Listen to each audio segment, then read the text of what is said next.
የኢትዮጵያ ንግድ ባንክና የአቢሲኒያ ባንክ ተጠቃሚ ከሆናችሁ የባንክ አካውንታችሁ እንዳይታገድ ይህንን አድርጉ እያሉ ይገኛል። እንግዲህ ሰሞኑን ባንኮች ጥብቅ ማስጠንቀቂያ ለደንበኞቻቸው እያስተላለፉ ይገኛሉ። ማስጠንቀቂያውም በፍጥነት የባንክ አካውንታችሁን ከናሽናል አይዲያችሁ ወይም ብሔራዊ መታወቂያችሁ ጋር ማስተሳሰር አለባችሁ የሚል ነው።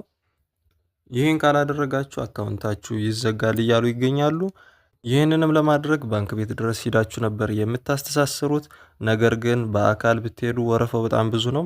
ይህንንም መፍትሄ አብጅተውለታል። ከአሁን ሰዓት ጀምሮ በስልካችሁ ብቻ ኦንላይን ላይ ማስተካከል ትችላላችሁ። ባንክ ቤት ድረስ መሄድ አይጠበቅባችሁም ብለዋል።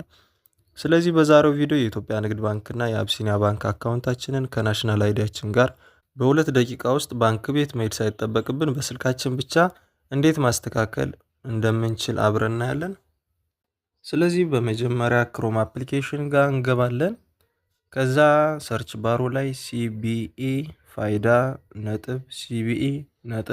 cbe.cbe.com.et ብለን ሰርች እናደርጋለን። ከዛ መጀመሪያ ላይ የሚመጣልንን አማራጭ እንከፍታለን። ከዛ የኢትዮጵያ ንግድ ባንክ አካውንታችንን ቁጥር እናስገባና ጌት ኦቲፒ የሚለውን እንነካዋለን። ከዛ 6 ዲጂት ቁጥር በቴክስት ይገባልናል። እሱንም ክፍት ቦታው ላይ አስገብተን ቬሪፋይ ኦቲፒ የምትለዋን እንጫናለን። ከዛ ሎጊን ዊዝ ኮድ የሚለውን እንመርጣለን። ከዛ የናሽናል አይዲ ፋን ወይም ባለ 16 ዲጂት ቁጥራችንን ከክፍት ቦታው ላይ ካስገባን በኋላ ሴንድ ኮድ የሚለውን እንጫናለን።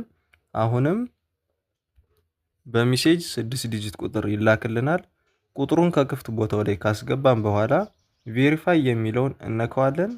ከዛ አሎ የምትለዋን እንጫናለን። ከዛ እንደዚህ ከመጣልን በትክክል ሞልተን ጨርሰናል ማለት ነው። ስለዚህ አሁን የሞላ ነው የንግድ ባንክ አካውንታችንን ከናሽናል አይዲያችን ጋር ነው ያስተሳሰርነው። ስለዚህ የአቢሲኒያ ስለሚቀረን ድጋሚ ክሮማችን ላይ እንገባና cs.bankofabyssinia.com ከዛ /fida.connect ብለን ሰርች እናደርጋለን። ወይም አቢሲኒያ ፋይዳ ኮኔክት ብለን ሰርች ብናደርግ ያመጣልናል። ስለዚህ መጀመሪያ ላይ የሚመጣውን አማራጭ cs.bankofabyssinia.com/fida.connect የሚለውን አማራጭ ተጭነን እንገባለን።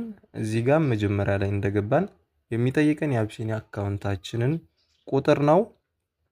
ስለዚህ የአቢሲኒያ አካውንት ቁጥራችንን በትክክል ካስገባን በኋላ ሰብሚት የምትለዋን እንጫናለን። ከዛ በሜሴጅ 6 አሃዝ ያለው ቁጥር በሜሴጅ ይላክልናል ማለት ነው። ቁጥሩን በትክክል ታስገቡና ቬሪፋይ ኦቲፒ የሚለውን ትነካላችሁ። ከዛ እንደዚህ አካውንታችሁን ስምና ቁጥር ያስቀምጥላችኋል። ከታች ላይ ያለውን ቬሪፋይ ዊዝ ሳይኔት የምትለዋን እንጫናለን። ከዛ የናሽናል አይዲ ፋን ወይም ባለ 16 ቁጥር ያልኳችሁን እሱን እናስገባለን። ከዛ ሴንድ ኮድ የሚለውን እንጫናለን። በሜሴጅ ባለ 6 አሃዝ ቁጥር ሲገባላችሁ እዚህ ጋር ትመጡና ታስገቡታላችሁ። ከዛ ቬሪፋይ የምትለዋን ትጫናላችሁ።